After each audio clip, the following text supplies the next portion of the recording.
God bless saints. I actually, I'm very nervous. I haven't done something like this before. First of all, I want to thank God that kept me and my family for the past 3 months, almost 3 months now. What happened was, as most of you might know by now, my baby boy, Zipporah Enoch Knight, was born. He was premature actually. He was born at 32 weeks.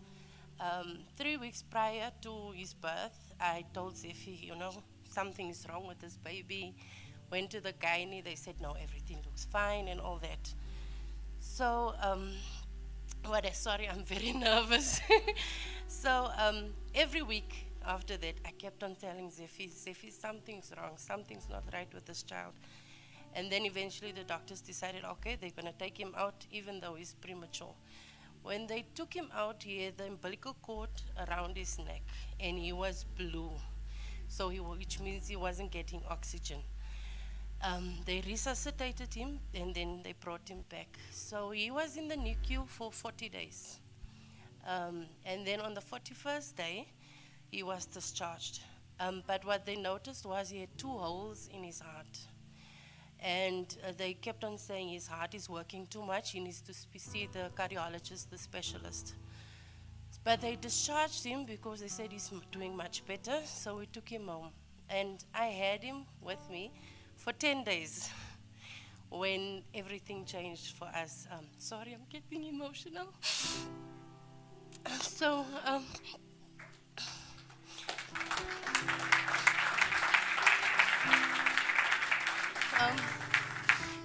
that Saturday actually we had visitors over and they came to meet him and everything was fine with him. He was fine and then he fell asleep and we went to put him down on the bed, and you know how it goes with visitors, you take them halfway, to the gate, to the car, whatever. And when we came back, I went to go sit down, and I told Zephy, can you please change Zechariah's nappy, because we haven't changed his nappy for a while. The next minute, Zephy came running in. He's just screaming at me, Zappy, this child is blue. And what I noticed is he was not breathing at all. And my child was dead.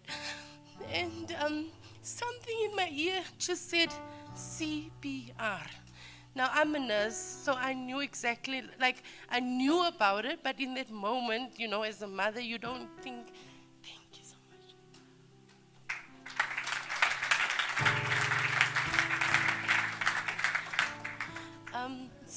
So I just heard this voice saying to me, CPR, and it calmed me down.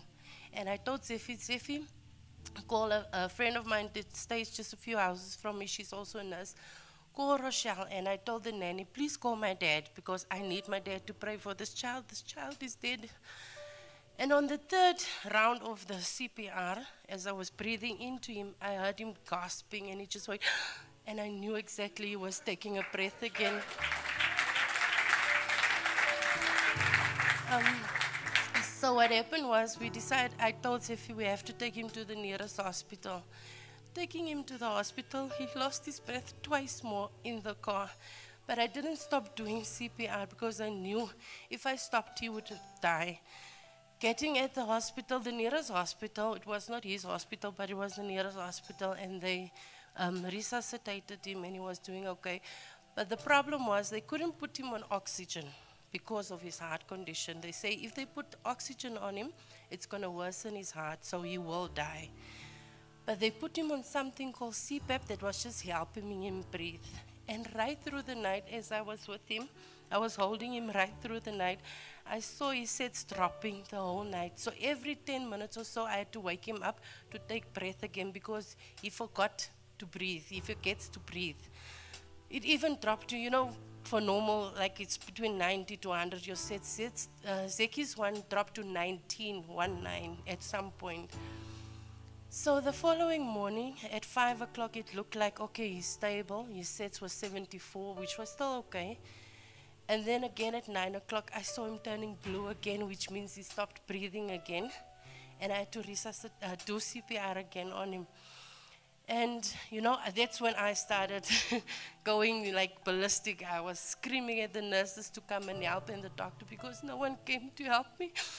And then eventually the doctor came, Noah's doctor, she walked past and I screamed at her and she came to help me.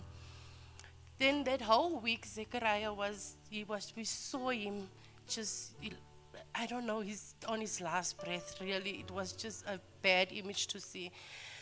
Then the Thursday, I got a call to say they have to rush Zechariah to Johannesburg.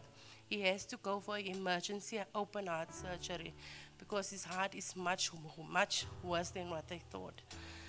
Arriving here, what funny was, on the helicopter, me and Zechariah flew with a helicopter. There was a doctor and a paramedic. So as we went up, his pulse went to over 200.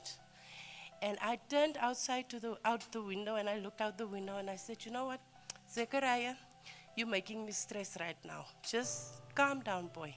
And I looked back and his pulse went zoop, immediately to normal. And right throughout the rest of the flight, it was normal. There was nothing wrong. So as we landed in Johannesburg, they took him in. He was supposed to land and go straight to theater. But then the doctor called me and they said, this boy is too weak. He's very, very weak. He won't survive theater. He won't survive the operation. So I said, no, that's fine. But they're going to keep him stable. Then maybe the Monday they will do the operation. But you know how the devil works. On Saturday when we went in for the visit, they told me he's got COVID. Where he picked it up, we don't know. Which means his lungs were affected now. I was so angry. More than anything, I was really angry with the devil. But it's okay. I was okay. The Sunday we came to church, me and Zephy and them, and Pastor's message uplifted us so much. So much. And I told Zephy, you know what? He's going to be okay. He's going to be okay. Coming Monday, they told us his left lung is collapsing, which means they can't do the operation. Because of COVID, his left lung is collapsing, and it seems like there's something sitting on his lugpipe. So they said, the windpipe, yes. So they said they'll have to operate on the lung first before they can do the operation on the heart. When I came when we came from the visiting, I told Zephy, you know what, Zephy, this is God. And he looked at me and he's like, why you say that? I said, no, God is distracting the surgeons with the lungs because he's working on Zechariah's heart. And Zephy's just looking at me like confused, and I'm like, no, you'll see. And that whole week, it was just an up and down with his lungs. But all of a sudden on Thursday, they said, his lungs is fine. There's no need for operation on his lungs. And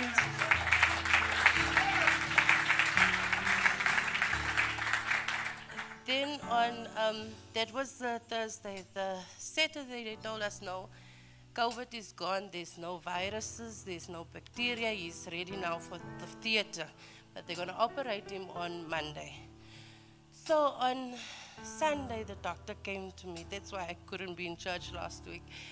He said, what happened is Zechariah doesn't have 2 holes. He's got 3 holes in his heart.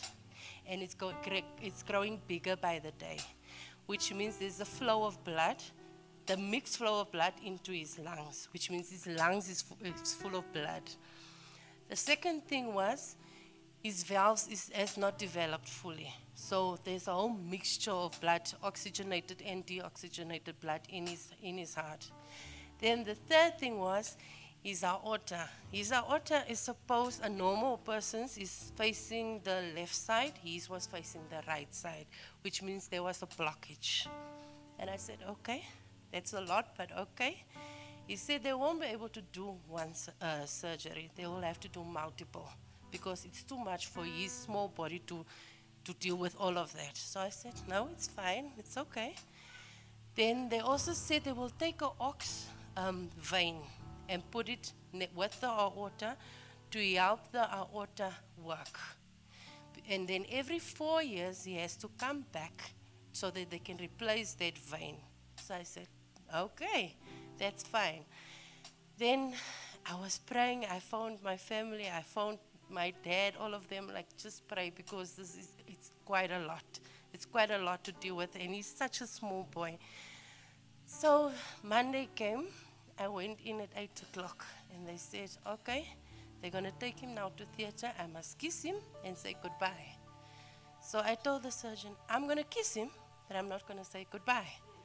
And they're like, why not? You have to. I'm like, no, I don't have to, because I'm still going to see him after this. And then they told me it's going to be a 6-hour-long surgery. So I was like, no, it's fine. And I almost phoned Sister Abby to come and sit with me because I was all by myself. But anyway, so I'm sitting there and I'm just, thinking about anything that's possible. Within 3 hours, a lady came back and she's like, your baby's back on his bed. I'm like, what? That was too soon for me. They said 6 hours. I prepared myself for 6 hours. And I'm like, what? How is he doing? She's like, he's breathing. And I'm like, okay. And they called me in. And when I went in, as soon as I got to the door, the surgeon came to me and he was just shaking his head. And I'm like, Doc, what's going on? And it's like, it wasn't the operation we thought it would be. He said, first of all, there was only 2 holes, but it was so tiny, they patched it up.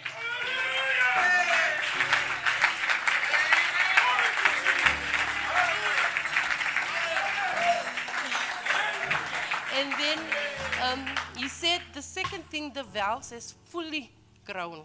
They didn't even touch the valves, so the valves were normal.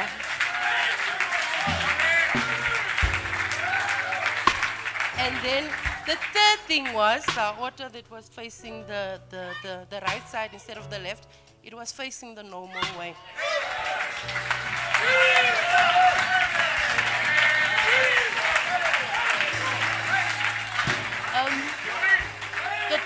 The doctor said, it made me laugh so much. He said, when you cut him open, his chest, he said, bring the scans because what we see here and what we saw there is totally different.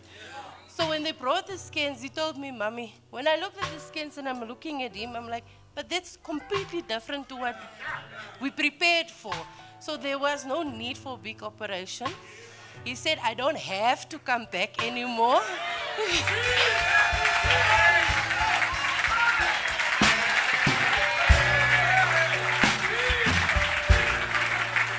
And the doctor, he kept on saying he doesn't understand what happened. And I turned to him and I said, you know what, Doc? It's all God. That's all God. No one else, it's just God. God bless them. Hallelujah.